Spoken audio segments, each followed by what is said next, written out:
Bien, podemos empezar con una oración. In nomine Patris et Filii et Spiritus Sancti. Amen.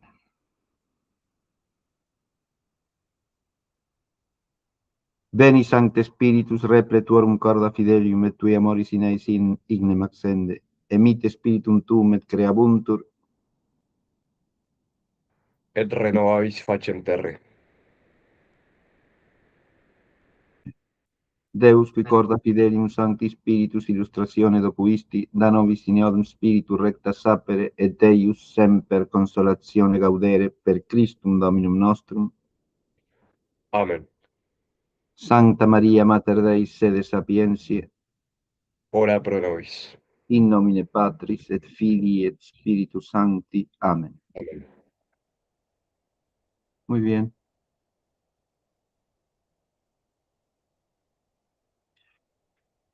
Bueno, siguiendo con el tema de la autoridad apostólica, hoy nos corresponde abordar el problema de su institución divina. Hemos hablado en la clase pasada de las potestades que conlleva la autoridad apostólica y en particular de la relación entre la potestad de orden y la potestad de jurisdicción. Y quiero empezar esta clase destacando lo que yo procuré que fuese la conclusión de la clase anterior, porque me detuve buena parte de la clase en desarrollar ciertas cuestiones en las que aparecen opiniones teológicas diversas, desplegando ese abanico de posibilidades de opinión legítima dentro del marco de la fe católica.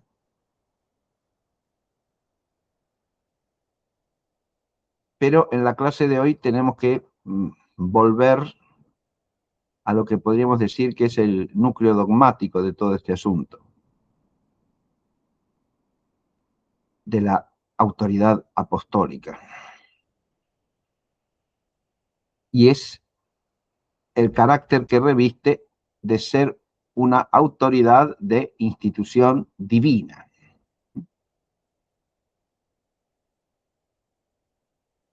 Por supuesto que aquí también reaparecen cuestiones disputables.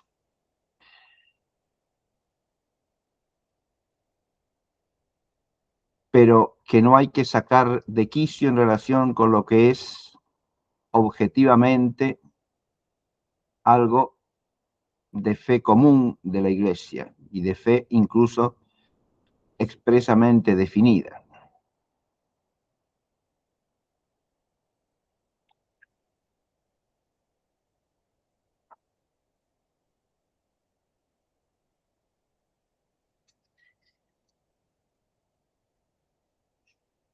El Concilio de Trento, al ocuparse del sacramento del orden,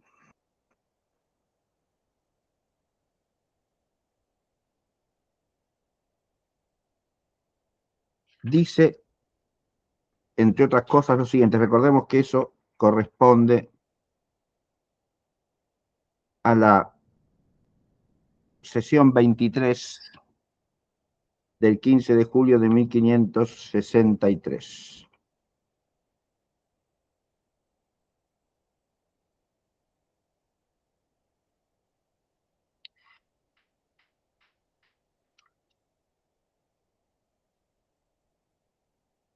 Advierto una cosa de entrada. El concilio se ocupa del orden sagrado como sacramento, de modo que no aborda todas las cuestiones relativas a la autoridad apostólica. Eso hay que tenerlo en cuenta de entrada. Habla del orden sagrado, insisto, en cuanto sacramento, ¿sí?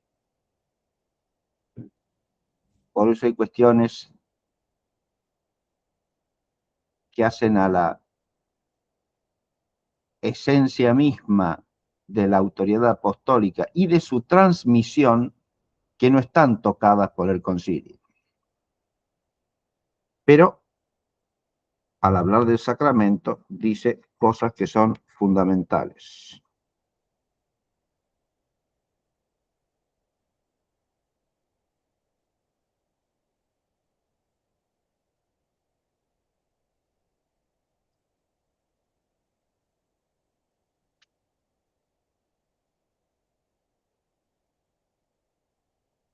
Vamos a leer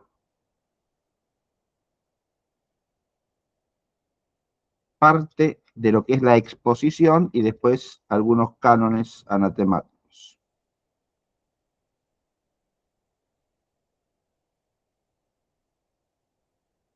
El Santo Concilio declara que por encima de los otros grados eclesiásticos pertenecen principalmente a este orden jerárquico los obispos que han sucedido en lugar de los apóstoles y que están puestos, como dice el mismo apóstol, por el Espíritu Santo para regir la Iglesia de Dios, y que son superiores a los presbíteros, y que confieren el sacramento de la confirmación, ordenan a los ministros de la Iglesia y pueden realizar otras muchas funciones en cuyo desempeño no tienen ninguna potestad los otros ministros de orden inferior.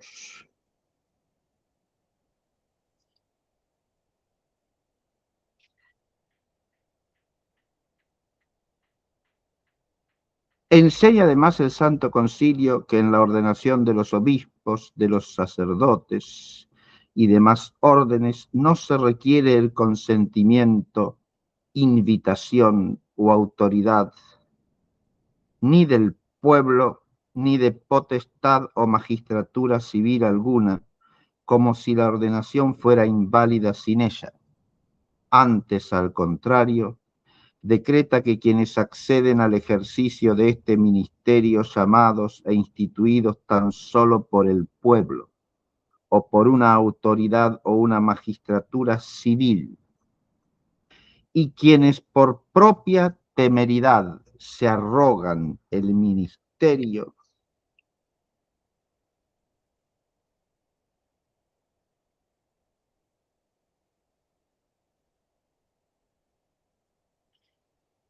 deben ser considerados no por ministros de la Iglesia, sino por ladrones y salteadores que no han entrado por la puerta. Eso es cita del Evangelio según San Juan, capítulo 10, versículo 1.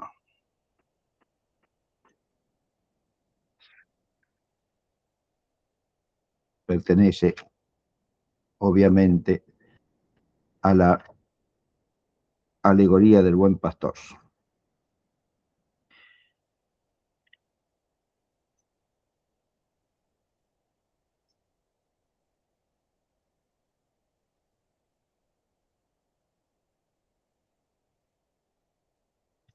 Y vamos a los cánones anatemáticos que de alguna manera se relacionan con esto. Primero el canon sexto, dice así: si alguno dijere que en la Iglesia católica no existe una jerarquía instituida por ordenación divina, divina ordinazione institutam, que consta de obispos, presbíteros y ministros, sea anatema. Si alguno dijere que los obispos no son superiores a los presbíteros o que no tienen potestad de confirmar y ordenar, o que la que poseen les es común con los presbíteros, o que las órdenes por ellos conferidas sin el consentimiento o invitación del pueblo o de la potestad civil son inválidas, o que quienes no han sido legítimamente ordenados o enviados por la potestad eclesiástica y canónica, sino que vienen de otra parte, son legítimos ministros de la palabra y de los sacramentos, sea anatema. Si alguno dijere que los obispos que son asumidos por la autoridad del romano pontífice no son verdaderos y legítimos obispos, sino una invención humana, sea anatema. Bien.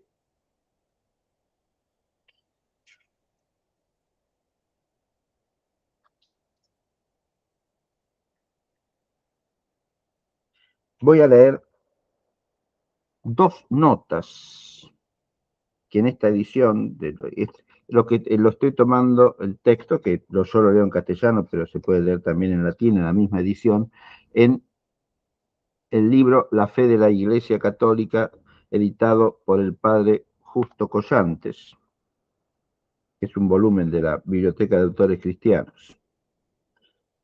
Y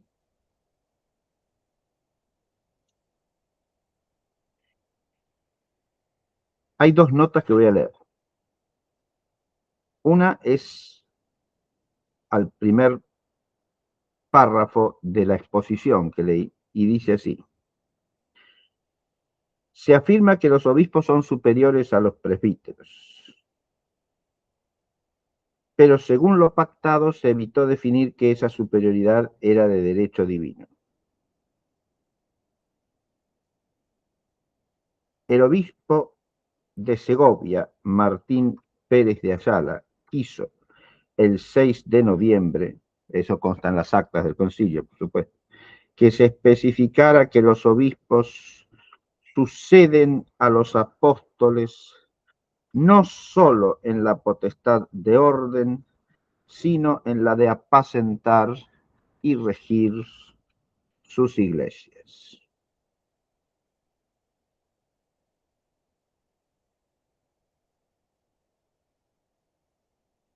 Esta nota la leo porque precisamente es crucial para entender algo que vamos a explicar a continuación.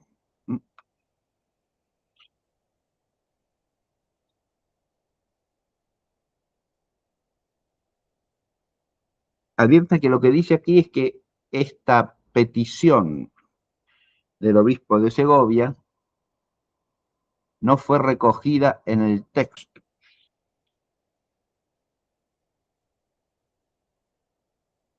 Para no entrar, según lo pactado previamente, en cuestiones que eran en ese momento discutidas entre los teólogos.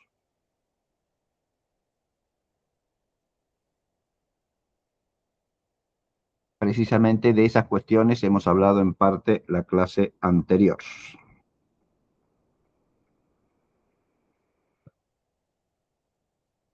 Pero voy a leer también una apreciación que hace Collantes en la introducción a toda la sesión 23, a todos los textos de la sesión 23, sobre esta problemática.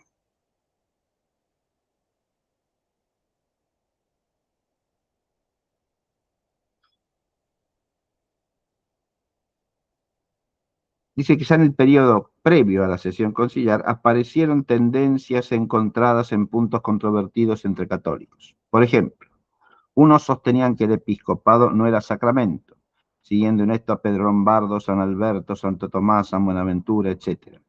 Otros, por el contrario, afirmaban que era sacramento distinto del presbiterado y hacían derivar de la consagración episcopal el origen de toda potestad pastoral. Así, por ejemplo, el arzobispo de Granada, don Pedro Guerrero, quien en esto, al igual que los más de los españoles, siguen la doctrina de su maestro Vitoria e incluso la superan en cuanto que ven en el sacramento el origen de las demás potestades episcopales. Consiguientemente, afirmaban que los obispos eran superiores a los presbíteros por derecho divino.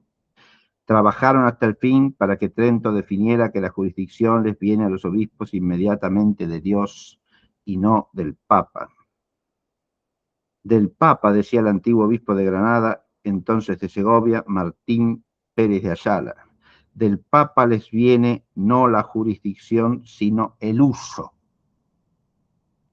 En vista de estas y otras diferencias que endurecían las posiciones, Pedro de Soto, el gran teólogo dominico, escribió al Papa Pío IV desde su lecho de muerte, proponiendo que el concilio definiera que los obispos fueron instituidos por Cristo sujetos al Papa, y que el Papa es superior al concilio. Precisamente el conciliarismo que respiraban no pocos obispos franceses es lo que hacía temer a algunos padres que pudiera ser fortalecido si se definía la sacramentalidad del episcopado y que las potestades de los obispos les vienen inmediatamente de Cristo en el sacramento. Por fin se llegó al acuerdo de no zanjar cuestiones aún controvertidas entre católicos. Se determinó además a fines de junio no definir, 1563, no definir la superioridad del Papa sobre el concilio. Todavía el 6 de julio insistían los españoles en que se afirmara en el canon sexto que la jerarquía era de institución divina, a lo cual se resistían otros muchos padres. Por eso se adoptó la fórmula Divina Ordinazione, que aceptó el obispo de Segovia, don Martín Pérez de Ayala. Este se volvió atrás el día 9 de julio por temor a que supuesto el canon 8 pudiera darse pie a quienes tienen la opinión de que los obispos provienen del romano pontífice y no de Cristo. Por fin se llegó a un acuerdo. Los españoles aceptaron la fórmula con la promesa de los legados de que, una vez condenados los errores de los herejes, se abordaría a su tiempo el problema del episcopado y de la jurisdicción universal del romano pontífice. Así, por ejemplo, rezaba el voto del obispo de Segovia el mismo día 15 de julio en la votación final. Dixit sibi placere sextum et octavum canones suspe future declarationis. Lo mismo dijo el de Vich, el de Guadix. Dixit sibi placere dum modo legatis ten promisis ad sextum et octavum canones pertinentibus. Cuál fuera esa promesa lo conocemos por una carta de los legados al cardenal Borromeo y por el testimonio de Paleoto. Por fin se llegó a un acuerdo, dicen. Los españoles aceptaron la fórmula con la promesa de los legados de que, una vez condenados los errores de los herejes, se abordaría a su tiempo el problema del episcopado y de la jurisdicción universal del romano pontífice. Así pues, el concilio procuró prescindir por el momento de cuestiones discutidas entre católicos y ceñirse a los errores protestantes, dado que estos no admitían el carácter sacrificial de la misa, ni el valor instrumental de la absolución para el perdón de los pecados, ni una jerarquía visible instituida por Cristo. El sacramento del orden no tenía sentido para ellos. Trento define en 4 capítulos y 8 cánones. Primero, la institución divina del sacerdocio cristiano con potestad de ofrecer el sacrificio de la misa y de perdonar los pecados. 2, la sacramentalidad del orden sagrado. 3, el carácter sacerdotal. 4, la existencia de diversos órdenes sagrados derivados de una ordenación divina. 5, la naturaleza jerárquica de estos órdenes. 6, la superioridad de los obispos con respecto a los presbíteros, pero se evita definir si esa superioridad es inmediatamente de derecho divino o no. Bien. Hasta aquí lo que dice esta introducción, muy sustanciosa, por cierto, y que esclarece mucho el panorama de lo que vamos a tratar hoy, ¿no? Porque hay dos cosas fundamentales que recoger aquí de esta introducción que acabo de leer. La primera es que el Concilio de Trento no ha tratado la materia en toda su amplitud. Quiero decir, no se ha ocupado de todos los aspectos que hacen a la autoridad apostólica en la Iglesia, y ha evitado definir ciertos aspectos.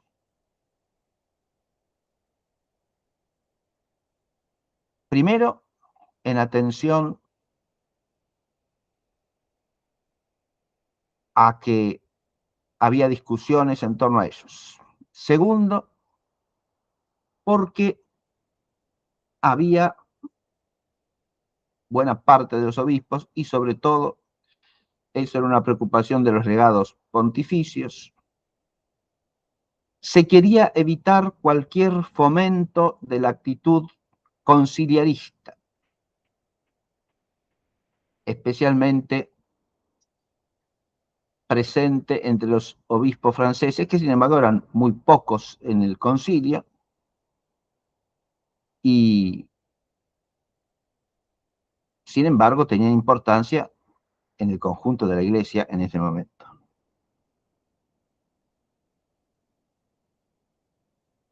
Adviértase que ahí hay el resquemor de fomentar cierta desviación o error si se dicen ciertas cosas, que por lo tanto se omiten, no se dicen. Lo cual no quiere decir que esas cosas no sean importantes, o incluso no quiere decir que no se las hubiera podido definir. A tal punto esa definibilidad está presente que se obtiene que algunos de los obispos españoles den su placet a los cánones anatemáticos y al texto de la declaración de la sesión 23, con la condición de una futura definición de los problemas que a ellos les preocupan. Y el problema central que les preocupa, ¿cuál es? Que se establezca con toda claridad que el episcopado, como tal, es de institución divina y no es algo que proceda sin más de la autoridad del romano pontífice. Bien,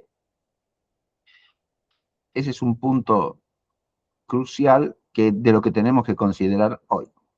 Y empiezo por acá para que se advierta que estamos siempre hablando de cuestiones que son sumamente arduas y que entrañan diversos aspectos. Lo otro que hay que tener en cuenta es lo que dije de entrada. El concilio se ocupa del episcopado o de la autoridad apostólica solamente en cuanto ligados al sacramento del orden. Y además con una finalidad específica, rechazar las doctrinas de los protestantes, los errores de los protestantes. Esto es lo que tienen en mente fundamentalmente los padres del Concilio de Trento, como bien señala también la introducción que leí. Pero ahora damos un salto desde esta atmósfera y vamos a otra cosa. Cuando decimos o nos planteamos si es la autoridad episcopal de origen divino o no, ¿qué estamos planteando? Adviértase que si nosotros hemos seguido este curso desde el comienzo, a la pregunta de si la autoridad episcopal es o no de origen divino, hay que contestar primariamente y fundamentalmente que sí, y que es de fe que sí. ¿Por qué? Porque la autoridad episcopal no es otra cosa que la autoridad apostólica. Y la autoridad apostólica la ha instituido nuestro Señor Jesucristo directamente en sus apóstoles. Y la ha instituido en sus apóstoles no solo para ellos, sino para ellos y cuantos les sucedan hasta que Él vuelva. Bien. De modo tal que de lo que no puede caber duda alguna es que la autoridad apostólica ha sido instituida por Jesucristo nuestro Señor. Pero además, nuestro Señor Jesucristo ha instituido también el sacramento del orden.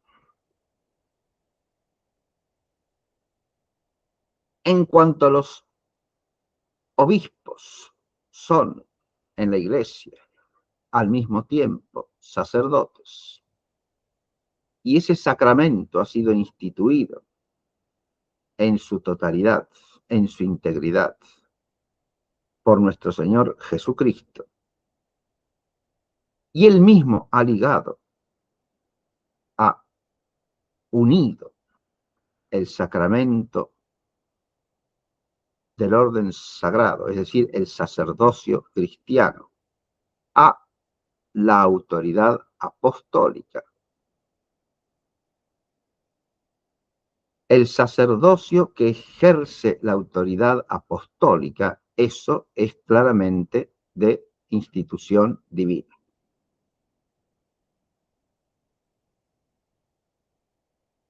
Adviértase que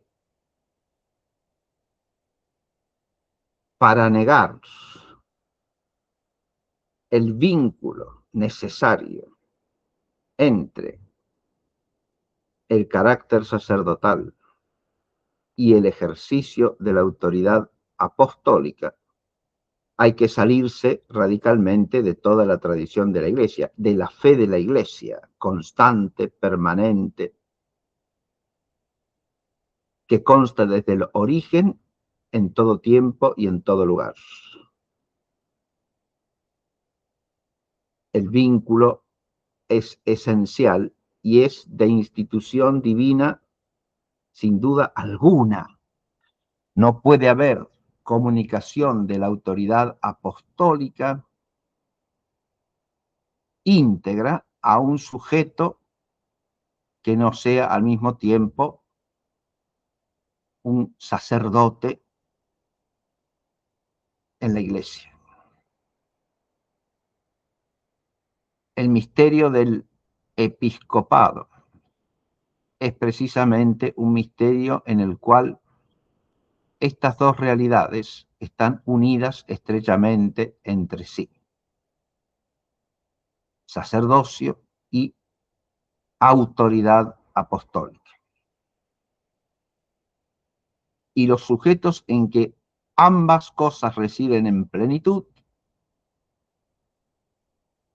son los obispos.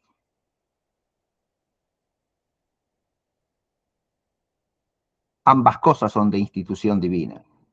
Existen en la iglesia por divina ordenación. Y por lo tanto, ambas cosas quiere decir el sacerdocio como realidad sacramental y la autoridad apostólica. Y también es de institución divina el vínculo entre ambas, de modo tal que no puede ser sujeto de la autoridad apostólica comunicada por los apóstoles a sus sucesores y por estos sucesivamente de generación en generación a otros hasta que el Señor vuelva. No pueden existir autoridad apostólica jerárquicamente plena, sino en relación con el orden sagrado. Acá lo que estamos diciendo es que hay tres cosas que son de divina institución. Ha dicho aquí en la introducción que leímos, en una nota, además, el padre Collantes, que el concilio ha usado la expresión divina ordenación en el canon. Lo voy a releer el canon.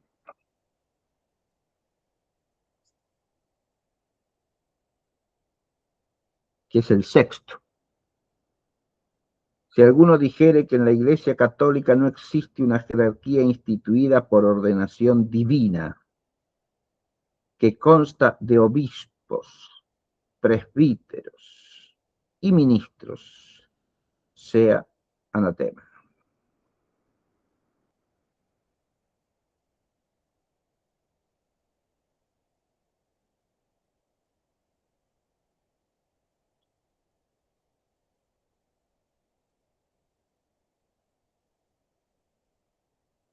La fórmula del canon es una fórmula compleja, usa el término institución como participio. Fíjense, si quis dixerit in ecclesia cattolica non esse hierarchiam divina ordinatione institutam. Pero al mismo tiempo, al adoptar ese giro, introduce un matiz que aligera el peso de la afirmación. Si alguien dijese que la Sagrada, si alguien dijese que en la Iglesia Católica no existe una jerarquía instituida por divina ordenación, que consta de obispos, presbíteros y ministros, sea anatema. Y releo la nota. Ya dijimos las razones por las que se eligió la fórmula divina ordinazione en vez de divina instituzione. Hay que añadir que al incluir a los demás ministros, algunos de los cuales son de derecho humano, o el canon no decía nada si la ordenación divina se tomaba en un sentido amplio, o no era verdadero si se tomaba en un sentido estricto, puesto que algunos de los ministerios menores no son de derecho divino ni de ordenación divina tomada en un sentido estricto. Este fue el parecer de algunos padres el día 14 de julio, víspera de la votación definitiva. Entre estos padres se contaban el arzobispo de Granada, don Pedro Guerrero, y otros españoles. Bien. La fórmula se ha instituido por divina ordenación. Deja en suspenso si de lo que se habla así es de la institución divina en sentido estricto o de una institución divina en sentido lato. ¿Qué es esto? ¿Qué es esto de institución divina en sentido estricto, institución divina en sentido lato o amplio? Es precisamente uno de los más importantes teólogos que intervienen a título de teólogos pontificios en el Concilio de Trento, Diego Laínez, aclara en su obra de Ecclesiastica Potestate, en el comienzo del tratado, el que se ocupa de esto. Hablamos de institución divina en sentido estricto, dice ahí Laínez, lo que nuestro Señor Jesucristo por sí mismo ha instituido de modo formal y explícito, o todo aquello que ha sido instituido por Dios según consta claramente y explícitamente en las fuentes de la divina revelación. Mientras que aquello que ha sido instituido solo de modo genérico, pero sin especificación. Todo aquello que ha sido instituido de un modo virtual, pero no rigurosamente formal, en la totalidad de su ser en acto. Todo aquello que ha sido instituido en su germen, pero no en su realidad completa, lo podemos llamar de institución divina, pero de institución divina en potencia, virtual, indirecta y por lo tanto en sentido lato. Bien, si partimos de esta distinción, una cosa es lo que ha sido instituido divinamente en sentido estricto, porque esto comporta que sea en su esencia misma algo de institución divina, formalmente, como dice Laínez, y explícitamente.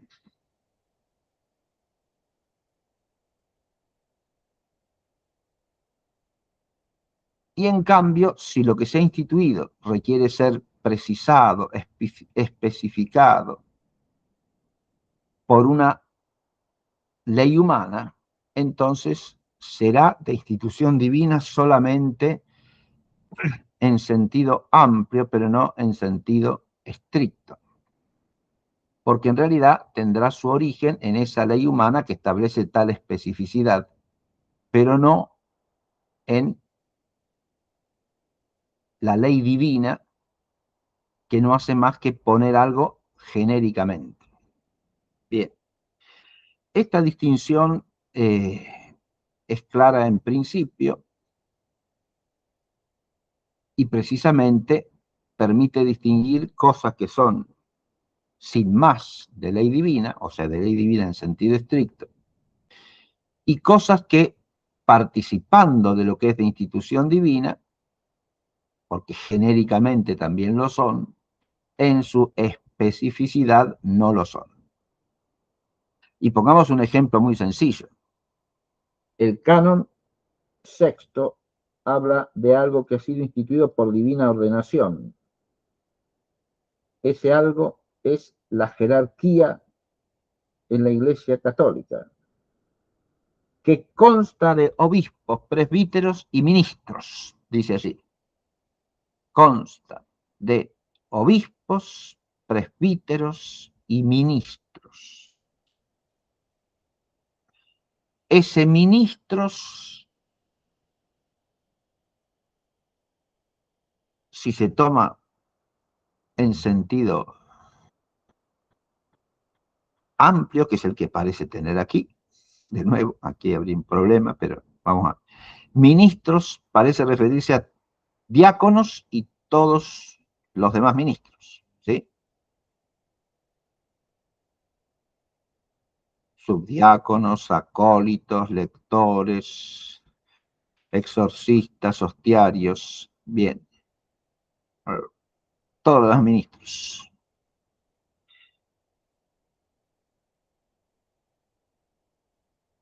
Ahora, de esos ministerios que ni siquiera son iguales en el derecho occidental que en el oriental, ¿sí? Varían según los ritos en la iglesia.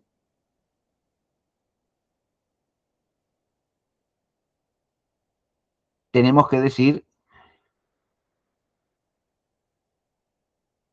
claramente que solo en un sentido amplio se podría decir que son de institución divina, o sea, son algo instituido por ordenación divina, en cuanto que los apóstoles y los presbíteros, o los obispos y los presbíteros, requerían de ministros inferiores a ellos. Y podríamos decir que eso, aún por analogía con el Antiguo Testamento, está instituido divinamente, ¿no?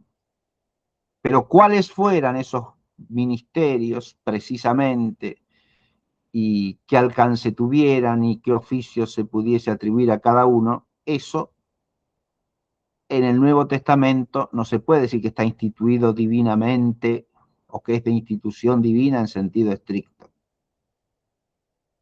Es algo instituido por ley eclesiástica, por ley humana eclesiástica, positiva, pero no algo instituido directamente por Dios mismo. Adviértase que al decir esto estamos diciendo no que es algo que es ajeno a la institución divina de la jerarquía, sino que es algo que en el ordenamiento divino de la jerarquía está instituido solo de manera virtual para que la ley humana lo especifique. Esto lleva a la conclusión de, digamos, el ministerio del lectorado es de institución divina y en sentido estricto no se puede decir eso, ¿no? En sentido lato o amplio podría decirse, según la definición de ambos sentidos que da la INES, pero no en sentido estricto. Uno puede plantearse precisamente si este canon hay que entenderlo así cuando habla de una divina ordenación, instituidos por divina ordenación, y no directamente decir que son de institución divina esos grados de la jerarquía. Bien, sino que han sido instituidos por divina ordenación. Eso parece decir que han sido instituidos divinamente en sentido lato, pero no en sentido estricto. El hecho de que se incluyan aquí episcopado, presbiterado y ministerios o obispos, presbíteros y ministros que constituyen la jerarquía, si es que ministro se entiende en el sentido amplio que abarca todos los ministerios del diaconado para abajo, ¿no? Esa jerarquía ha sido instituida por divina ordenación. Al plantearse esta dificultad, lo que estamos tratando de advertir es que aquí el canon habla de toda la jerarquía en su conjunto como algo instituido por divina ordenación, lo cual no prejuzga de ninguna manera que haya elementos específicos de esa jerarquía que han sido instituidos directa, formal y explícitamente por Jesucristo el Señor y por lo tanto son de institución divina. Y precisamente de la autoridad apostólica hay que decir eso. Y del sacramento del orden como tal también hay que decir eso. Y del vínculo que existe entre el sacramento del orden y la autoridad apostólica también hay que decir eso. Porque nuestro Señor Jesucristo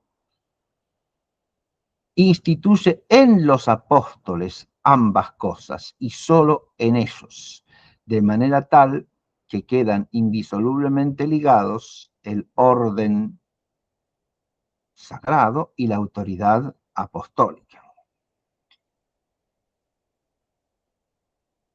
Este es un tema fundamental, sobre todo en relación con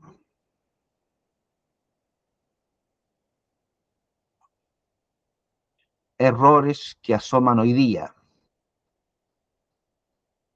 pretensiones de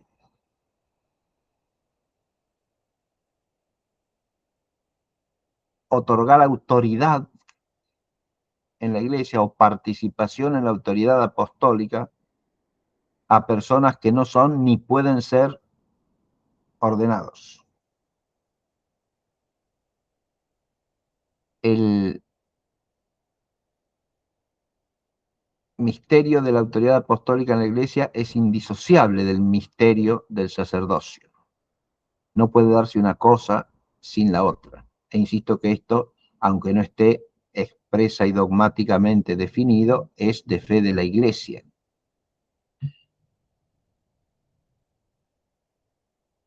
Es perfectamente definible porque constan las Sagradas Escrituras y en toda la tradición. El sacerdocio y la autoridad apostólica son indisociables entre sí. En su esencia, adviértase.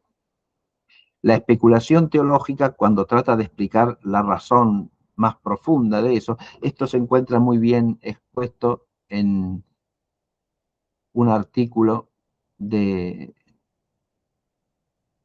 Federico Rego, ¿sí? Que Ezequiel ha tenido bien, no, el propio Federico me lo ha mandado, donde explica muy bien, Federico Rago. Rago. Rago, sí, sí, Rago, no Rego, sí, sí, discúlpeme, le cambié el apellido, sí. Él expone muy bien esa profundización teológica del misterio de la asociación, del vínculo esencial que existe entre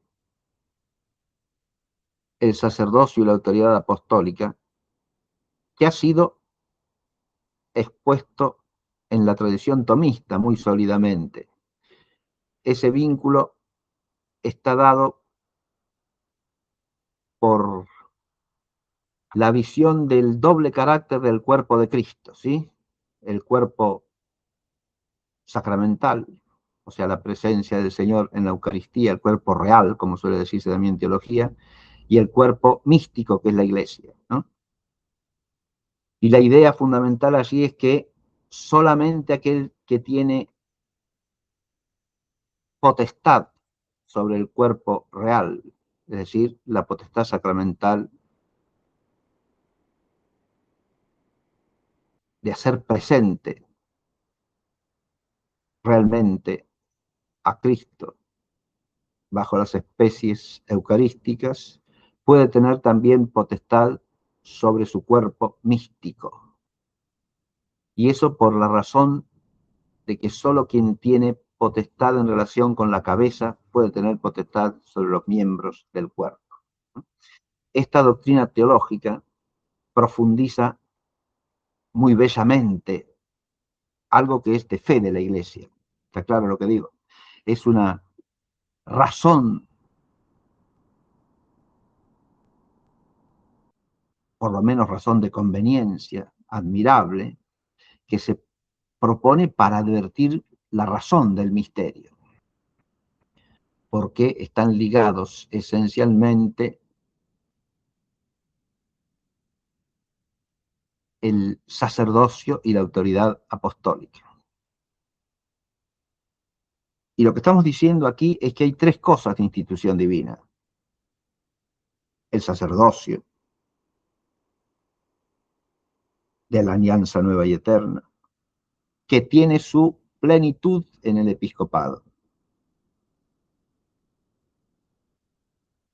Eso es algo señalado tanto por el Concilio de Trento como por el Concilio Vaticano II, con las mismas palabras prácticamente.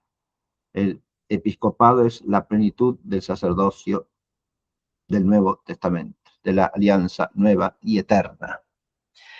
Y esto trasciende a las discusiones de escuela que hemos visto y que ya empiezan con los santos padres en cuanto al modo de concebir la distinción entre obispos y presbíteros. Eso ya lo expusimos en la clase anterior, ¿no? Se conciba del modo en que se conciba el origen de esa distinción. Se conciba del modo en que se conciba precisamente la relación entre la ordenación presbiteral y la consagración episcopal.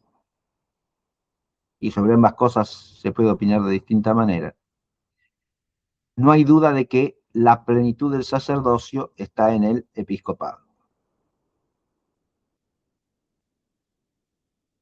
Porque en el episcopado ninguna cosa propia de la potestad de orden queda retenida o sujeta a la autoridad de un orden superior, sacerdotalmente hablando. ¿Sí?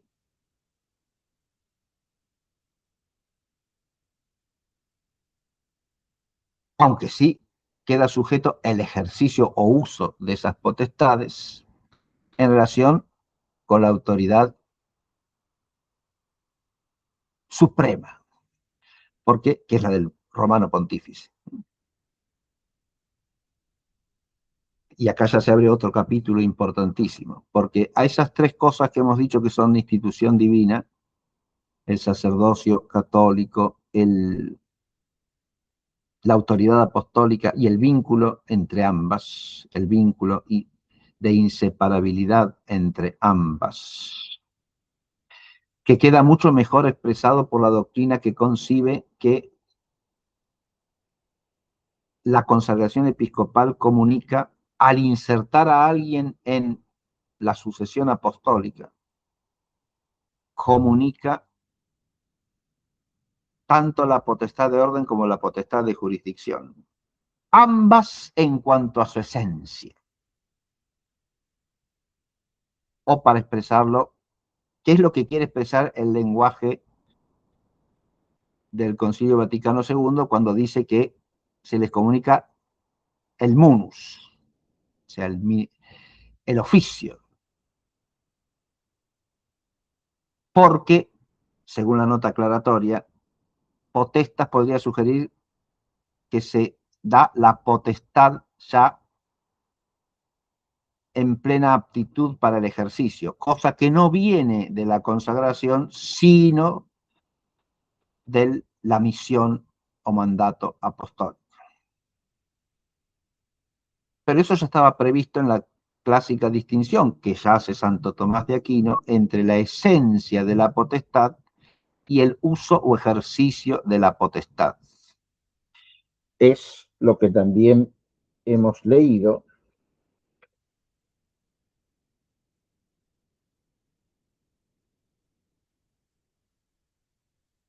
que opinaba don Martín Pérez de Ayala, obispo de Segovia, ¿no?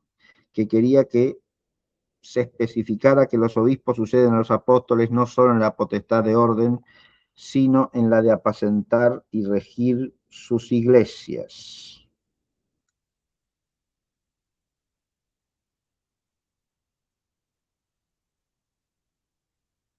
Y además tenemos en claro que el sacramento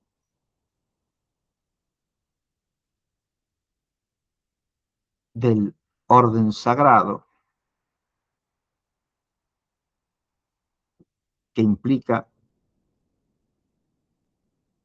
en el caso del obispo la plenitud de las potestades del orden sagrado, va ligado por la consagración a las potestades de jurisdicción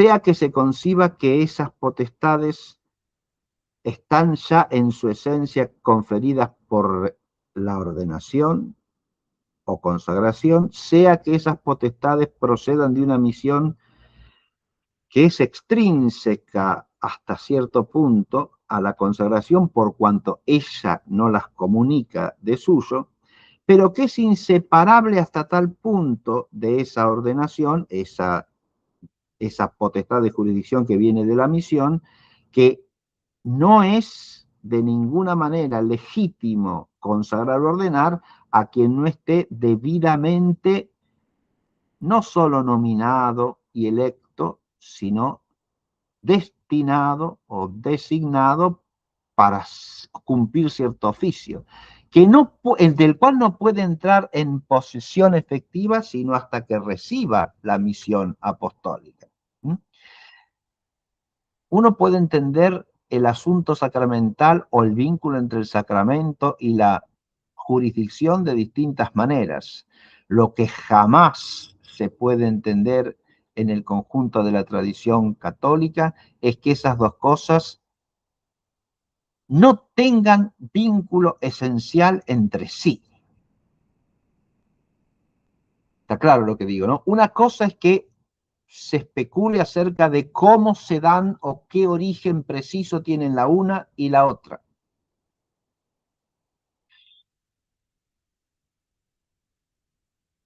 Ya dijimos en la clase pasada que la tesis que prefiere decir que la misión viene o que las potestades de jurisdicción viene solamente por la misión canónica que la otorga el romano pontífice. Habría que matizar esa afirmación, que se otorga bajo la autoridad del romano pontífice.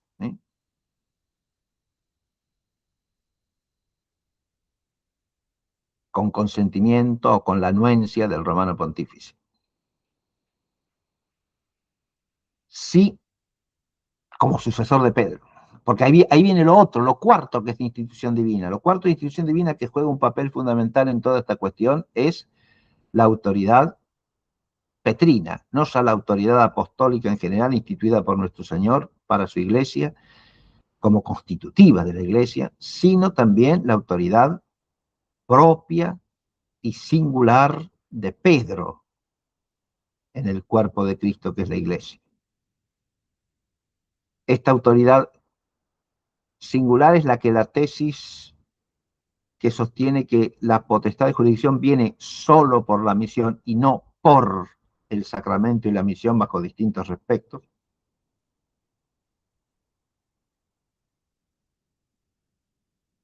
Esto segundo es lo que sostiene la tesis más común a lo largo de siglos, ¿eh?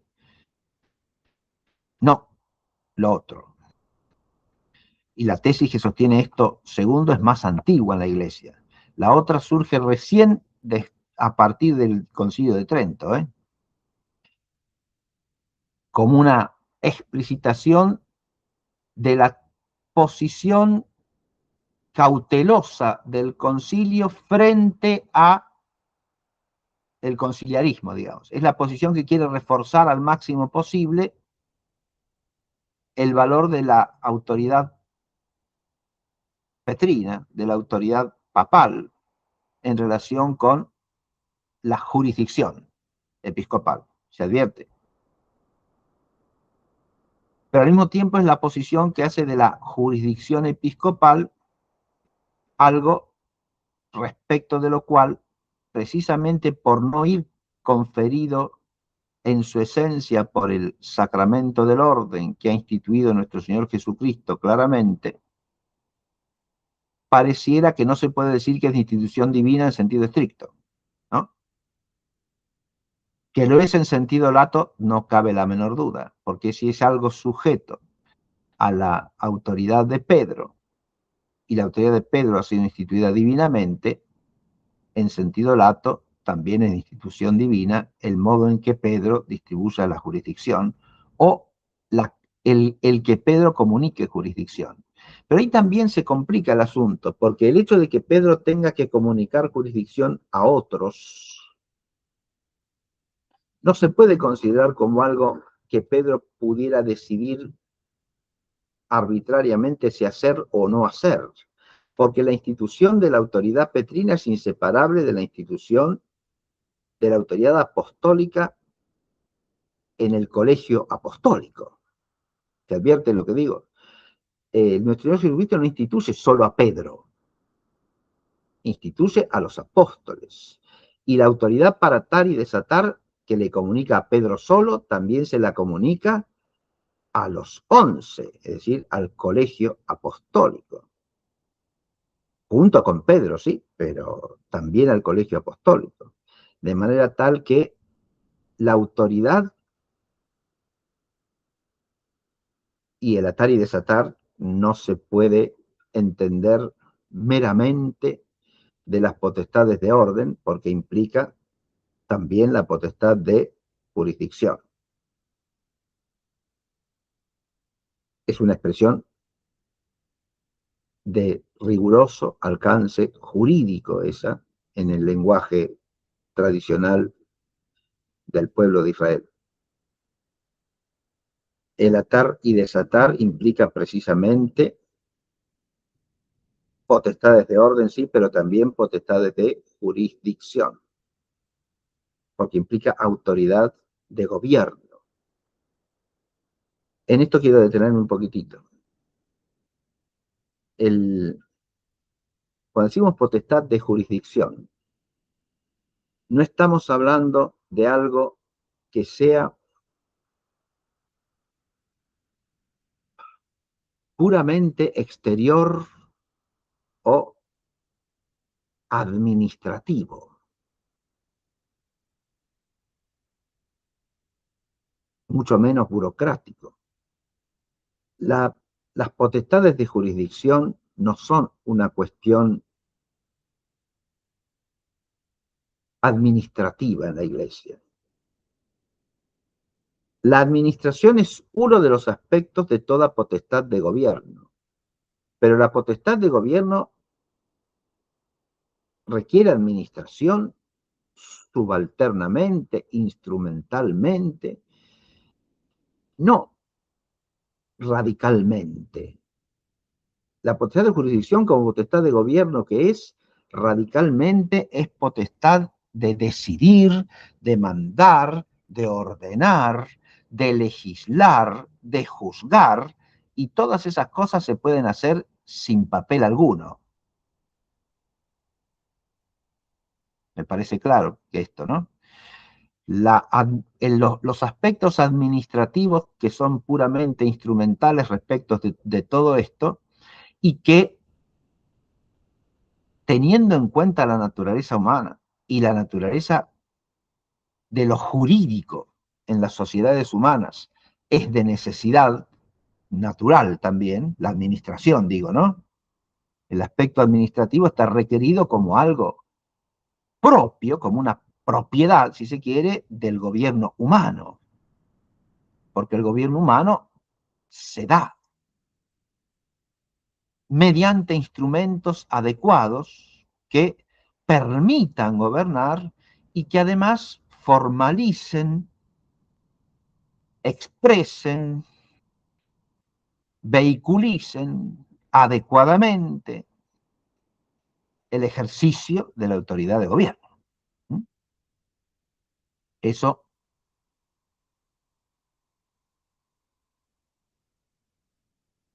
lo entiende muy bien cualquiera que tenga el debido sentido sacro de lo que es el gobierno. Por la fe sabemos que toda autoridad de gobierno sobre la tierra es participación de la autoridad divina, de la autoridad del Padre que está en el cielo. Sea la autoridad eclesiástica, sea la autoridad civil. En esto, a veces, dada por lo menos la tiniebla que a veces reina en la mentalidad más común hoy día respecto de lo que es el gobierno,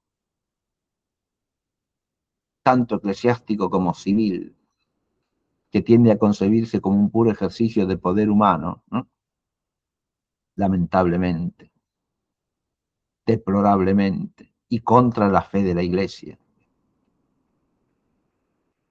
El ejercicio de la autoridad por hombres es siempre participación de algo que tiene su origen y fundamento solo en Dios, y por lo tanto tiene un carácter sacro, ¿no? Cuando se privilegian los instrumentos que son medios sobre lo que es constitutivo y esencial del gobierno mismo, que es el ordenar el todo social al bien común de esa sociedad, al bien común propio de esa sociedad que se gobierna, que en el caso de la Iglesia es nada menos que el bien común sobrenatural y eternal de todos los miembros del cuerpo de Cristo en la Iglesia, del cuerpo de Cristo que es la Iglesia que está en el tiempo de este mundo. El, el fin al que sirve el gobierno, por esencia, que es el bien común del todo social, insisto, es algo sacrosanto. Y ese vínculo del gobierno con el fin último y con el sumo bien, eso es de institución divina porque es de ley natural. Y en la Iglesia es al mismo tiempo de ley natural y de ley sobrenatural. Porque al ser constituida la Iglesia por Cristo como sociedad visible, y eso es de institución divina, la Iglesia necesita de un gobierno visible y de una administración que, como he dicho, sea un instrumento adecuado de la expresión, de la formalización, del rigor del ejercicio de esa autoridad de gobierno. Por supuesto que las acciones o los actos administrativos pueden mal usarse, pueden convertirse en lo contrario. Bueno, ahí está la deficiencia del hombre, que es instrumento de la acción divina por decisión y designio de Dios. El, el aspecto administrativo, insisto, es instrumental, aunque es un instrumento tomada la totalidad del ejercicio de la autoridad apostólica, un instrumento necesario, como propio del ejercicio humano de cualquier autoridad de gobierno relevante en el tiempo, ¿no? En el tiempo de este mundo y dada la naturaleza humana. Ese gobierno se ordena, obviamente, al bien común sobrenatural.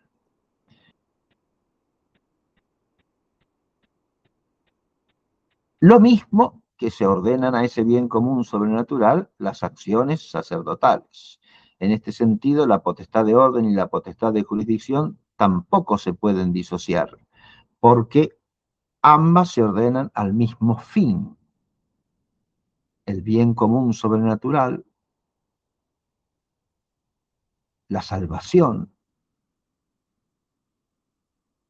de los miembros del cuerpo, la participación efectiva en la vida que Cristo ha introducido en el mundo por su acción redentora, que es la vida de la gracia, en orden a alcanzar la beatitud eterna. Ese que es el fin de toda la actividad de la Iglesia para dar gloria a la Trinidad Santísima.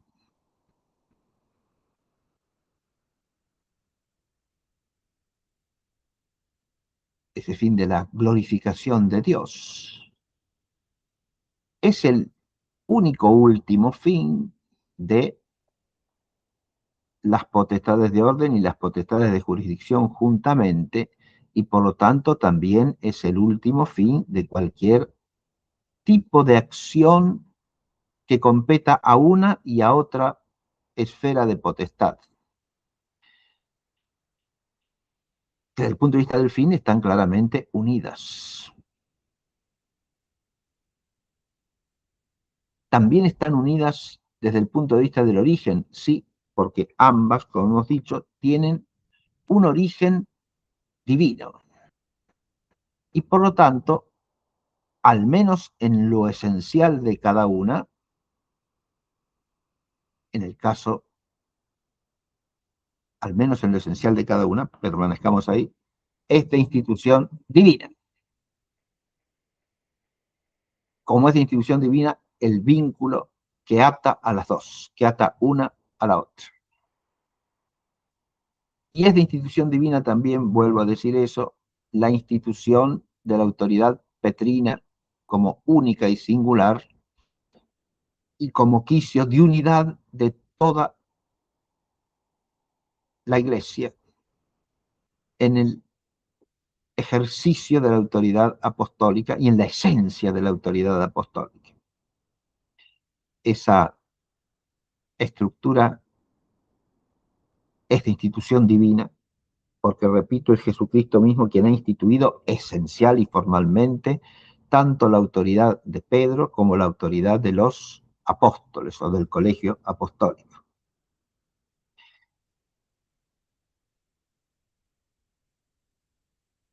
En el terreno de la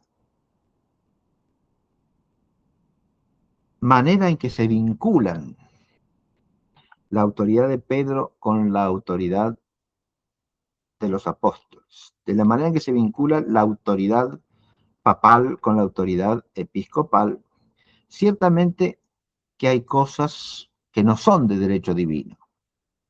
Lo mismo podríamos decir del modo en que se organiza la jurisdicción en cuanto a su ejercicio, ¿no?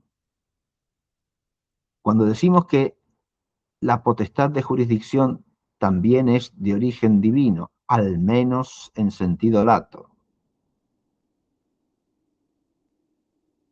O, para decirlo mejor, yo personalmente diría que lo es sin duda alguna en su esencia, ¿sí? En lo que le es esencial, aunque no lo sea en cuanto a la manera específica de, primero, darse el mandato que la pone en acto y en ejercicio y la habilita directamente para el uso. Segundo, la manera de distribuirse esas jurisdicciones, que obviamente eso es de institución humana, ¿no?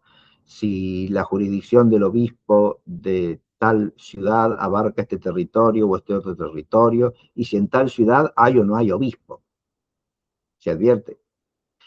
Eso no podemos decir que sea de institución divina.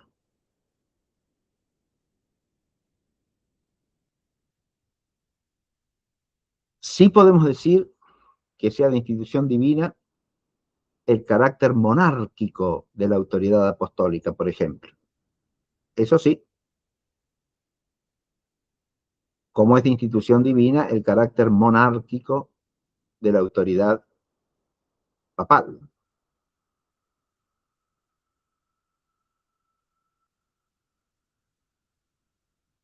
Eso ya lo defienden explícitamente los santos padres de la Iglesia del siglo II y III. En cada iglesia no puede haber más que un sucesor de los apóstoles, un obispo. Hemos visto en clase pasada que la terminología para referirse a ese que es el único sucesor es vacilante en los primeros siglos, ¿no? Según algunos santos padres de la Iglesia. Porque, y según los historiadores, lo mismo. Al sucesor de los apóstoles que monárquicamente rige una comunidad se lo llama apóstol al principio, y recién después va a recibir el nombre de obispo, ¿no? Mientras que al principio el nombre de obispo se usa como sinónimo de presbítero, y por lo tanto aparecen documentos en los cuales se habla de varios obispos en la iglesia de tal lugar, ¿no? Pero ahí obispo no significa obispo, significa presbítero, ¿sí? Porque en ese momento y en ese contexto al obispo se lo llama apóstol, no obispo. Bien. pero hay cosas que son de institución humana, y por supuesto que hay cosas que son de institución humana, insisto. El modo preciso de realizarse la elección o la nominación, el hecho de que haya una preconización, como ha habido durante siglos, por parte del representante de la autoridad civil ante la Santa Sede que preconiza a fulanito como candidato para el episcopado. Bien. Esas son cosas claramente de ley humana, de institución meramente humana, y por lo tanto mudables también por ley humana eclesiástica, ¿no? Abrogables, suprimibles, cambiables, mudables, ¿no? Precisamente por ser de ley humana. Lo cual no quiere decir que sean mudables caprichosamente, porque cuando se cambia una ley humana es para poner una ley mejor, más adecuada, más sabia, más justa, más prudente, ¿no? Y si no, se la cambia para mal, no para bien. Cuando se dice que algo es mutable por no ser de institución divina o de ley divina, no estamos diciendo que sea mutable caprichosamente, ¿no? Nadie está habilitado a entender semejante disparate, ¿no? Cuando se establece voluntariamente, por acción de gobierno, una mudanza, un cambio, o se abroga una norma, o se introduce una norma que no ha existido antes, cuando se produce un cambio, digo, en lo que es mudable, el cambio es siempre algo que debe justificarse, y se justifica si la norma que se pone es mejor en general que la norma preexistente, ¿no? Como he dicho, es más justa, más sabia, más prudente. Y si no, no se justifica el cambio. Esto lo digo como cautela general para que no se piense que cuando uno dice que algo es de ley humana, entonces está expuesto a cualquier arbitrariedad, ese algo. Eso presupondría que la ley humana es arbitraria, y la ley humana no es arbitraria sin más. Está ligada por el fin de la ley, ¿no? Y el fin de la ley es ordenar, no desordenar. Ordenar las acciones de los miembros de una sociedad al bien común de la misma. Hasta tal punto es así que si la ley no ordena en sentido propio, no establece un orden adecuado, al fin, no es esencialmente ley. Si la ley no es justa intrínsecamente, si la ley no es buena intrínsecamente y conforme al bien que es el fin, no es propiamente ley. Por eso la ley o incluso el mandato o precepto singular, cuando es manifiestamente injusto, no obliga en conciencia porque no conlleva la esencia de lo legal, ¿no? Y del mandato legítimo de la autoridad. Bien, esos son límites que tiene la ley humana, obviamente. No la ley divina, porque la ley divina es esencialmente justa siempre. Si es ley establecida por Dios, es indudablemente sabia, justa, prudente, providente, con prudencia perfecta, ¿no? En el sentido en que se atribuye prudencia a Dios. Es decir, no como quien pide consejo, sino como quien tiene la sabiduría perfecta para darlo siempre, ¿no? Bien, volvamos al tema central. Cuando decimos que la autoridad apostólica es de institución divina, cuando decimos que el orden sagrado es de institución divina, cuando decimos que el vínculo entre ambos es de institución divina, y que la estructura de la autoridad apostólica en la Iglesia como autoridad de Pedro y de los apóstoles, junta y coordinadamente, y la de los apóstoles en general subordinada bajo cierto respecto a la de Pedro, como quicio de unidad de todo el cuerpo de Cristo, que es la Iglesia, y consecuentemente lo mismo de la autoridad de los obispos y de la autoridad de del Papa como sucesor de Pedro. Cuando decimos que todo esto es de institución divina, estamos diciendo que nada de esto en su esencia ha sido instituido por hombres y por lo tanto nada de esto en su esencia está sujeto a mudanza establecida por ley humana, ¿verdad? Esa es la consecuencia inexorable de decir que es de institución divina. No es algo que dependa tampoco de autoridad humana alguna, por supuesto, como la autoridad civil, que no tiene ni arte ni parte en relación con lo que es esencial a todo lo que acabamos de decir. ¿Y eso por qué? Y porque obviamente no es algo instituido por autoridad civil, ni que esté sujeto al dictamen de la autoridad civil, ¿no? Esta libertad radical de la jerarquía apostólica respecto de cualquier autoridad civil está establecida desde el principio en la Iglesia y consta explícitamente en el libro de los Hechos de los Apóstoles. El que la autoridad civil deba ser obedecida por los cristianos, incluidos los apóstoles y sus sucesores, es respecto de lo que compete a la autoridad civil, obviamente, ¿no?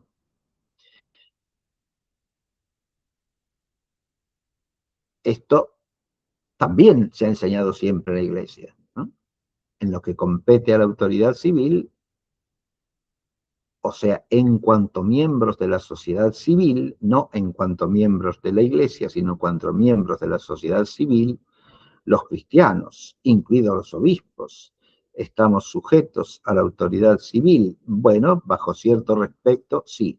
En el caso de los obispos, las sociedades cristianas han desarrollado una relación mucho más precisa y consecuente y conveniente y adecuada a la naturaleza de cada autoridad, ¿no? Creando jurisdicciones propias, ¿verdad? Y fueros propios de la autoridad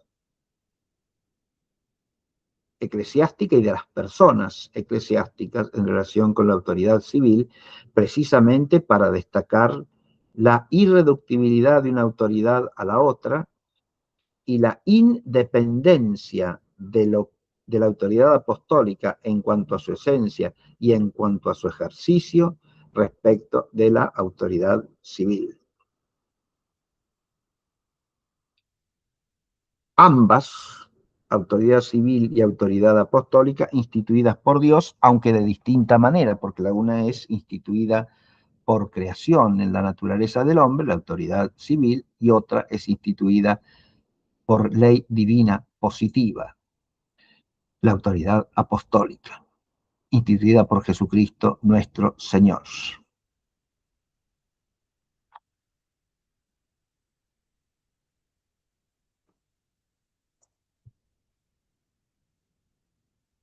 Hasta aquí lo más general que podemos decir en este tema. Ahora, si uno quiere aplicar esto al asunto de cómo queda alguien inserto en la sucesión apostólica, o sea, cómo se comunica la autoridad apostólica en la Iglesia. Es importantísimo en este caso advertir que la comunicación de la autoridad apostólica implica siempre, y de nuevo esto trasciende las diferencias entre las escuelas, implica siempre en la praxis de la Iglesia, como consta desde la más remota antigüedad eclesiástica, dos cosas. Implica que alguien sea consagrado, obispo, por medio de un rito sagrado, lo que llamamos la consagración u ordenación episcopal, e implica que alguien sea designado para cumplir un oficio apostólico y reciba la misión de cumplirlo.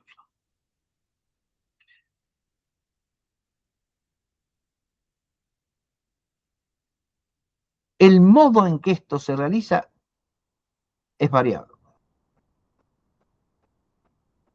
Los ritos con que esto se realiza son variados. Incluso el orden de las acciones puede variar a lo largo del tiempo y en las distintas regiones de la iglesia. Pero que se den las dos cosas en orden a que alguien pueda ejercer el oficio de sucesor de los apóstoles, eso sí que no ha variado nunca. Y acá aparece otra cosa.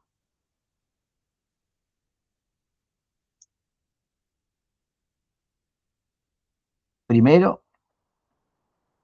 ¿quién tiene potestad para consagrar obispo? ¿Y quién tiene potestad para otorgar la misión apostólica?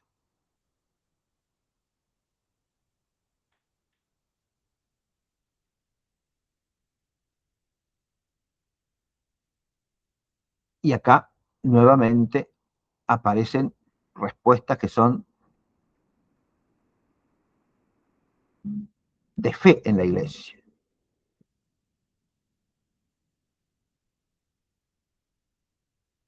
Consagrar obispo es algo que solamente pueden hacer otros obispos.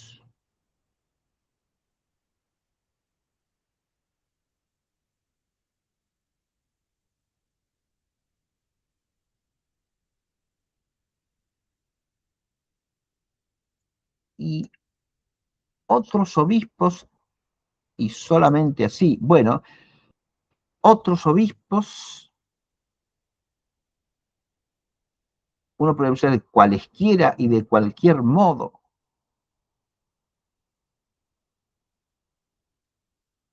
Y acá hay que distinguir, porque si hablamos de la potestad de orden, bueno, se requiere que haya otros obispos que consagren al nuevo obispo, ¿sí? Pero ese acto de consagrar un nuevo obispo es solamente un acto de la potestad de orden. Y aquí es donde reaparece algo que ya hemos visto en clase anterior. La clase pasada no lo desarrollé, creo, con suficiente énfasis esto, pero las potestades de orden y de jurisdicción que se distinguen entre sí no se pueden separar absolutamente entre sí en cuanto al ejercicio precisamente. Porque sin que exista jurisdicción, no se pueden ejercer legítimamente las potestades de orden.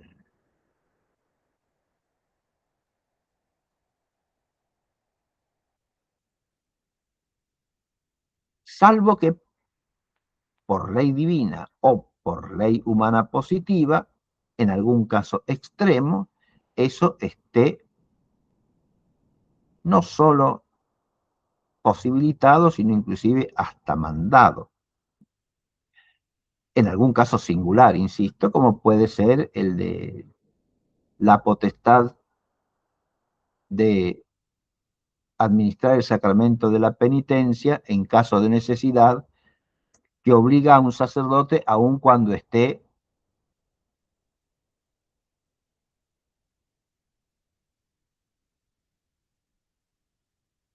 carente de toda jurisdicción comunicada o participada por el obispo,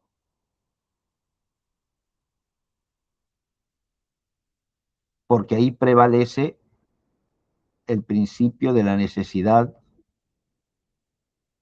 del penitente, ¿no? Y de la capacidad de la potestad de orden que tiene el sacerdote.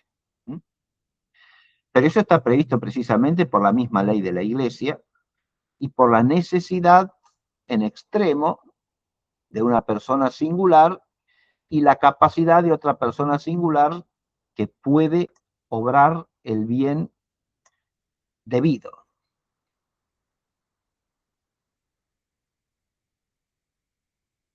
De eso vamos a hablar ya en clase posterior. Pero lo cierto es que la potestad de orden y la potestad de jurisdicción van siempre ligadas entre sí, no solo por el fin común de ambas, no solo por el origen común, sino también, aunque sea el origen común, quiero decir el origen genérico común, sino también por esto otro, que el ejercicio de cualquier potestad de orden está ligado a la jurisdicción. Y esto es un principio general. Cuando un obispo decide ordenar presbíteros, o cuando un obispo decide consagrar a otro obispo en comunión con otros obispos, esto también ha sido una ley constante de la tradición de la Iglesia. Esa decisión no es un acto de la potestad de orden. Esa decisión es un acto de la potestad de jurisdicción. E implica el ejercicio de la potestad de jurisdicción. Por lo tanto, implica estar en posesión de esa potestad. E implica el ejercicio adecuado de la potestad de jurisdicción. ¿Qué quiere decir esto? Que esa potestad debe ser ejercida en el todo del cuerpo de Cristo, que es la Iglesia, según el orden jerárquico de las potestades de jurisdicción. Traduzcamos esta afirmación tan abstracta. Cuando un obispo o un patriarca deciden, obispo, arzobispo, patriarca, deciden ordenar,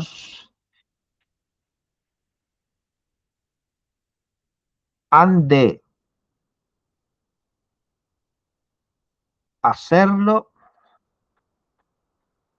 en comunión con el sucesor de Pedro. Y suponiendo, por lo menos, su aprobación.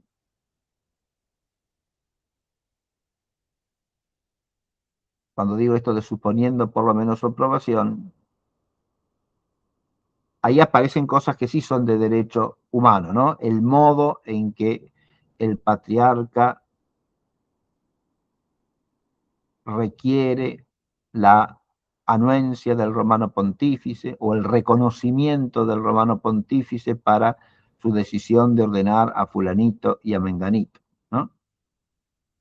No se da del mismo modo en los siglos antiguos de la Iglesia que después, no se da del mismo modo en el caso de los ritos orientales que en los occidentales, o en el derecho canónico de las iglesias de Oriente que en las de Occidente.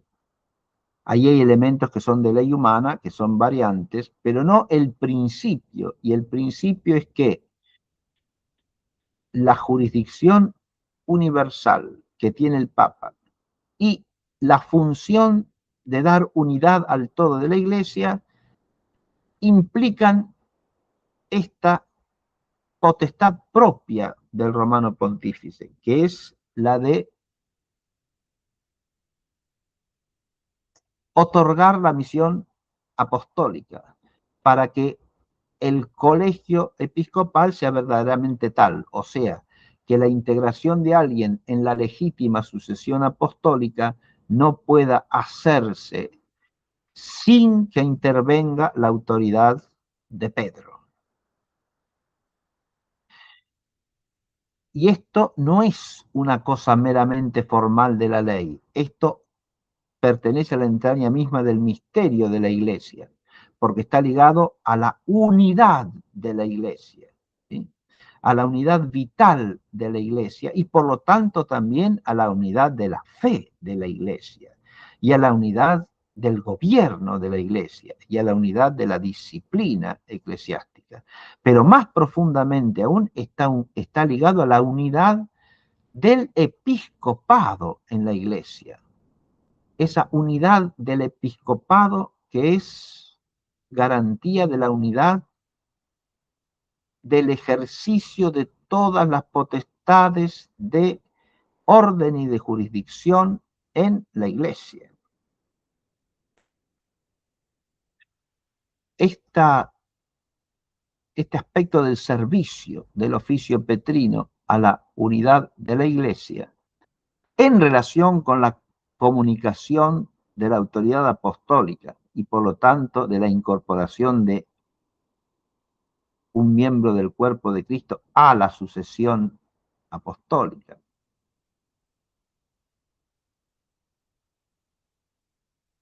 Es algo que no podemos soslayar de ninguna manera a la hora de hablar de la misión apostólica y de la constitución de alguien en la Iglesia como obispo con jurisdicción. Pero tampoco podemos soslayarlo a la hora de constituir a alguien como obispo por la consagración. Primero, insisto, porque la decisión de consagrar a alguien no se puede desligar del fin de la consagración, que es otorgarle la misión apostólica.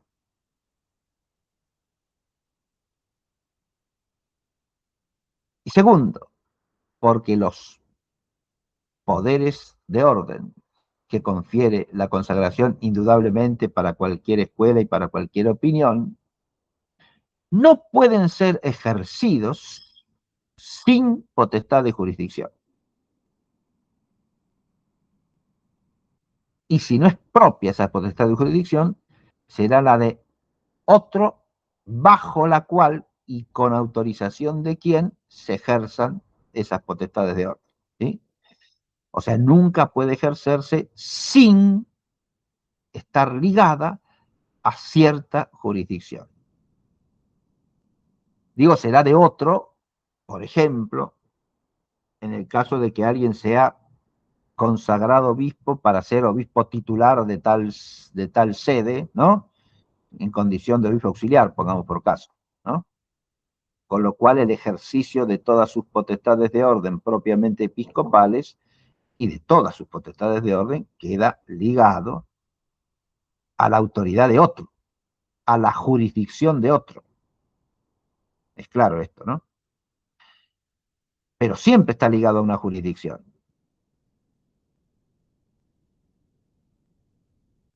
Lo que no ha existido ni puede existir en la Iglesia en sentido legítimo es una potestad de orden que no tenga vínculo de jurisdicción alguno. Y nunca se ha pensado así la consagración episcopal. Basta con leer un formulario del rito de consagración de cualquier época e incluso diría de cualquier rito, sea de Oriente, sea de Occidente. ¿Sí? Si uno va al Pontifical Romano, lo que voy a leer es de una edición del año 1595, promulgada la edición del misal por el Papa Clemente VIII, Pontifical Romano, de Consecratione Electum Episcopum, de la consagración del obispo electo. Fíjense que el título ya nos está indicando algo, ¿no? El rito es de consagración del obispo electo. Y si uno va al pontifical, ¿cómo empieza el texto? Después del título sobre la consagración del que ha sido electo para el episcopado, ahí en el título no dice lo mismo que dije yo de consagrazione electum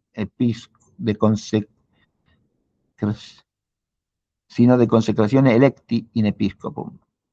Dice, empieza así, nadie debe ser consagrado si no consta primero al que ha de consagrar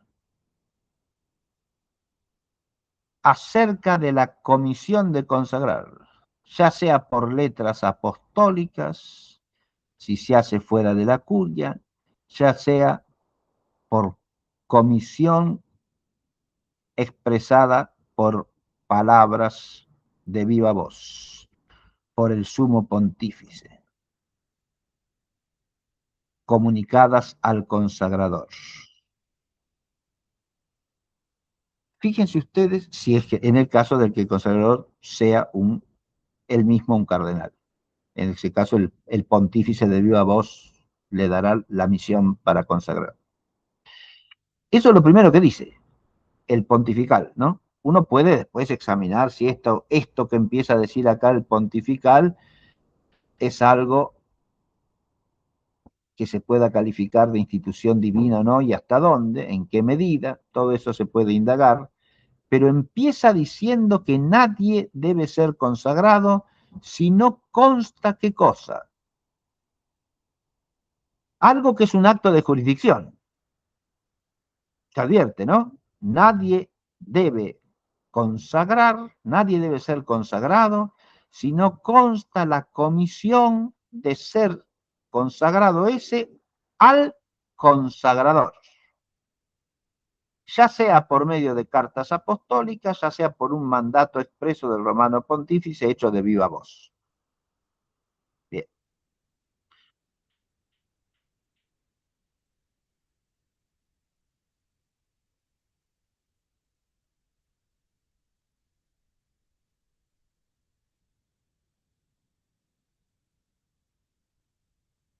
La consagración, si se hace fuera de la curia romana,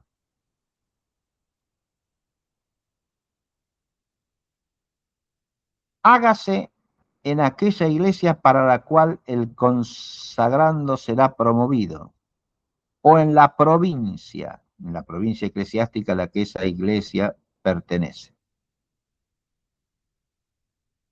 De nuevo, el rito de consagración queda ligado acá expresamente por la norma de derecho litúrgico, ¿a qué cosa? Al fin de la consagración. Y el fin de la consagración es que ese va a ser obispo de determinado lugar. Y por lo tanto, el rito de consagración, si no es hecho en la curia romana, hágase en la iglesia a la cual la misión lo destina. ¿Se advierte? O sea, a la cual va a estar destinado. Para la cual va a recibir la misión apostólica. Para la cual recibe la misión apostólica. O por lo menos hágase en la provincia eclesiástica a la que esa sede pertenece.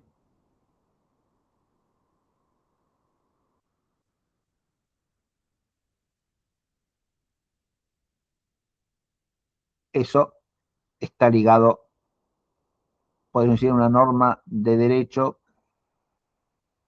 que, por lo menos en algún aspecto, podría decirse simplemente de derecho eclesiástico, ¿no? Lo de la provincia, quiero decir. O el que la consagración acontezca en la iglesia de la sede para la cual recibe la misión. Pero ¿qué expresa esto?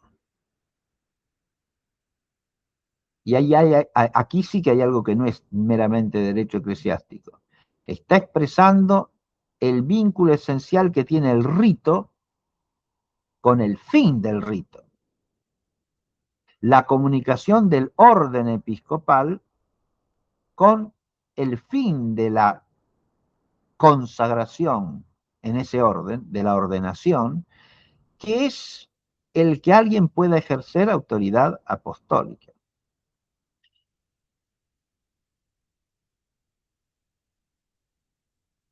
Eso es lo que está señalando el ritual.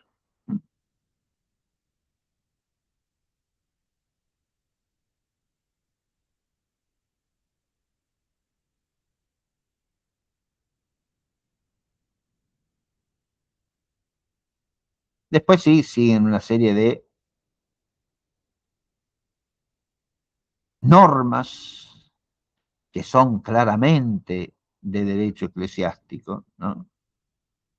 Como las que disponen de cómo tiene que prepararse el altar, la cruz que tiene que estar en medio,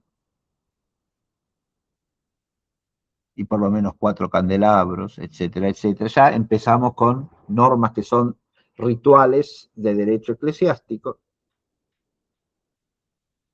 pero el inicio de la descripción que hace el pontifical del rito de consagración de alguien que ha sido electo para obispo, muestra algo que, insisto, está en todos los rituales, y es el vínculo esencial que tiene ese acto de ordenación con la potestad de jurisdicción que lo hace legítimo.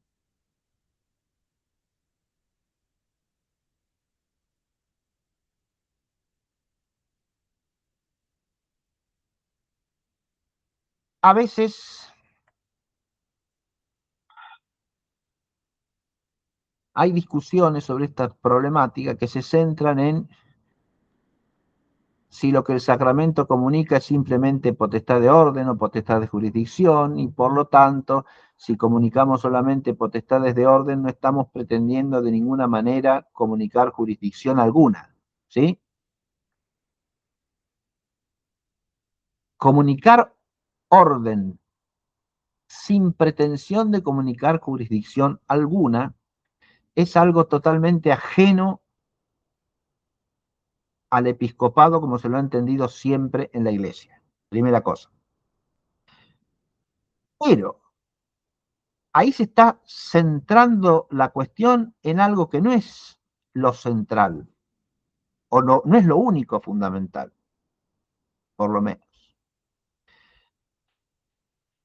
Se lo está mirando de parte del que recibe la ordenación. Y aún ahí es defectuoso el enfoque, insisto, porque la idea de comunicar el orden episcopal sin vínculo alguno con jurisdicción alguna carece de fundamento, no solo en la tradición entera de la Iglesia, sino en el sentido mismo de la consagración episcopal. Porque sería una consagración desprendida de su fin.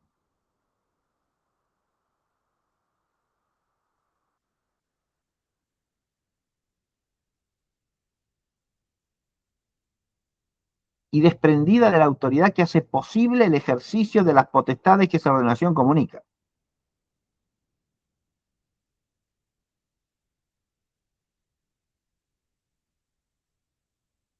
Pero hay otro problema fundamental acá.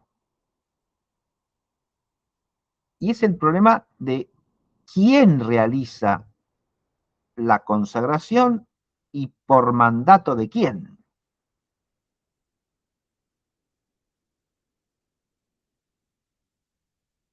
Porque implicando la consagración, y esto se manifiesta en todos los formularios de consagración episcopal de los distintos ritos, ¿no? Implicando la consagración el insertar a alguien en el colegio episcopal y por lo tanto en la sucesión apostólica, hacer de alguien un hermano de otros en el episcopado, quiere decir un miembro del colegio episcopal, insisto, y partícipe de la sucesión apostólica, para lo cual se lo consagra,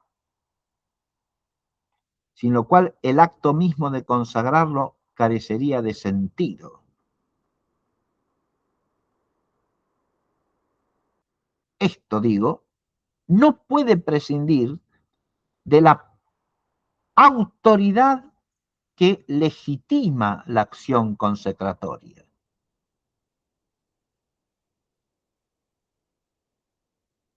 El obispo que consagra tiene que estar en posesión de jurisdicción para consagrar.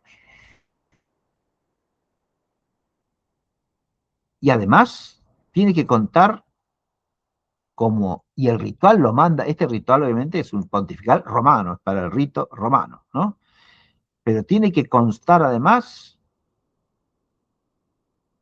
la misión apostólica establecida por cartas apostólicas o por el Papa mismo en persona de viva voz, sin lo cual no debe consagrarse a nadie. Ahí hay una obligación de derecho litúrgico, que también es de derecho canónico en general, y cuyo fundamento está en que la acción de consagrar a alguien implica una decisión en la que está ligada la suprema autoridad de la Iglesia. Es claro esto, ¿no? Y que no puede legitimarse sin la jurisdicción de quien consagra y sin el vínculo de esa jurisdicción de quien consagra con el mandato expreso de la autoridad suprema, que es la autoridad papal. Bien. Esto está en el pontifical romano explícito, ¿verdad?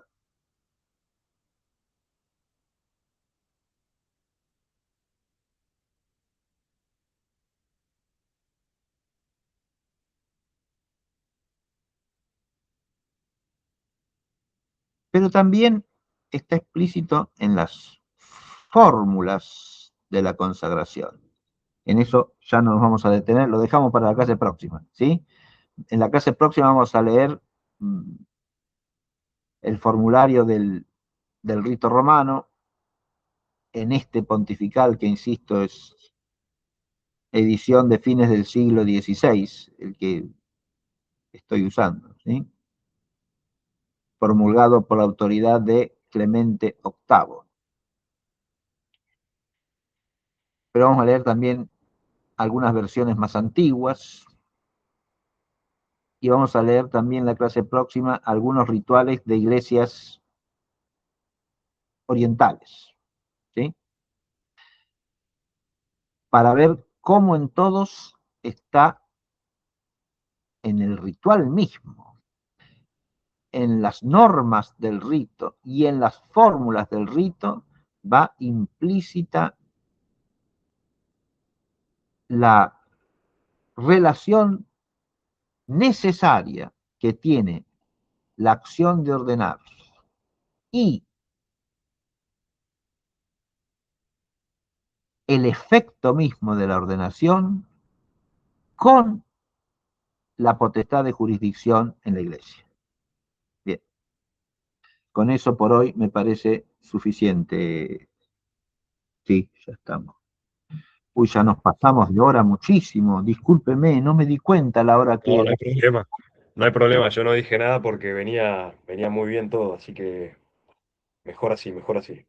No, mire, Bueno, grabamos casi dos clases. no, no hay problema, no hay problema. No me di cuenta, no me... Bueno, voy a dejar algunos comentarios para responder más adelante. Bien, bien. Simplemente digo algo simplemente para establecerlo y dejarlo para que lo vayamos pensando, no para responder ahora, para no alargarnos más, pero para pensarlo. Es algo que pensé ayer, escuchando la última clase. Usted dijo que se ha dado en la tradición, en la historia de la Iglesia, se han dado ordenaciones sacerdotales por parte no de obispos, sino de sacerdotes, Sí, sí, sí. con cierta delegación de una autoridad superior. Por O delegación de la autoridad del papal, sí, obispo. o Entonces, episcopal. mi pregunta, pensando en el caso de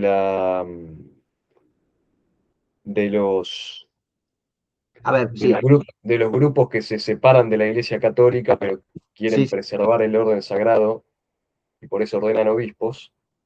No, eh, ojo, ojo. Lo que dije, ordenación de presbíteros, nunca de obispos, nunca, ¿eh? no, por eso, de presbíteros. Pero digo, todos los grupos, no sé, los vacantistas, lefebristas o cualquier secta que surja de ahí, que ordenan sus propios obispos, algunos, bueno, se preocupan más o menos de pedir permiso a Roma, otros, bueno, otros piden permiso y después hacen lo que quieren, pero, en fin, mi pregunta es para dejarla pensando y la respondemos en la clase que viene. ¿Por qué, si existe en la tradición la figura de el sacerdote que consagra sacerdotes y ellos necesitan nada más preservar el sacerdocio, por qué se molestan en consagrar obispos? Si podrían, si Se podría, las sí, ordenaciones sacerdotales las podrían hacer los mismos sacerdotes. claro. Y si argumentan no, porque necesitamos que haya un permiso, bueno, pero eso tampoco aplica a si ordenan obispos, porque los El obispos obispo, tampoco el ordenan con obispo permiso. también necesita de Por un eso, man. por eso, quedan como encerrados con ese caso histórico. Es así, sí, sí. Así que bueno, lo dejo para dejarlo así pensando, porque en el fondo parecería que la ordenación de obispos tan necesaria, bueno, tradicionalmente no era tan necesaria, ¿no? Sí, a ver, una cosa es lo ordinario y otra cosa lo extraordinario. Claro, Pero pero como estamos en estado de necesidad y podemos suspender ah, absolutamente todas las leyes de derecho divino que se nos ocurran, ¿por qué esta no la podemos suspender también? tampoco es cierto, correcto, Si sí. existe jurisdicción supletoria o suplida o de suplencia para absolutamente todo, ¿por qué no existiría también para ordenar sacerdotes Claro, siendo sacerdotes? sí, sí, sí, está bien la argucia, sí, pero no, no. ¿No? Fíjese que originaría una serie de. Sí. Está bien planteado, Ezequiel, sí. O sea, parecería incluso mucho más lógico que ordenar obispos sin jurisdicción, lo cual es una figura totalmente anómala y contraria a la tradición. Así es, sí, sí, correcto. Ordenemos solamente sacerdotes para el caso, pero no obispos sin jurisdicción, lo cual es Sí, un sí. delirio antitradicional. Bueno, con eso quería cerrar. Hagamos una oración. Gracias, profesor. No, por nada. Y no se olviden, bueno, los que estén escuchando, de poner like, si les gustó el video, difundir este contenido, el curso completo.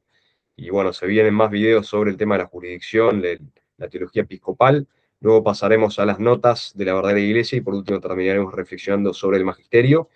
Y también consideren el aporte económico para poder sustentar este apostolado que se sustenta gracias a las donaciones. En el nombre del Padre, del Hijo y del Espíritu Santo. Amén. Amén. Gloria al Padre y al Hijo y al Espíritu Santo. Como era en el principio, ahora y siempre, por los siglos de los siglos. Amén. María Santísima Reina de la Iglesia, ruega por nosotros. En el nombre del Padre, del Hijo y del Espíritu Santo. Amén. Bueno.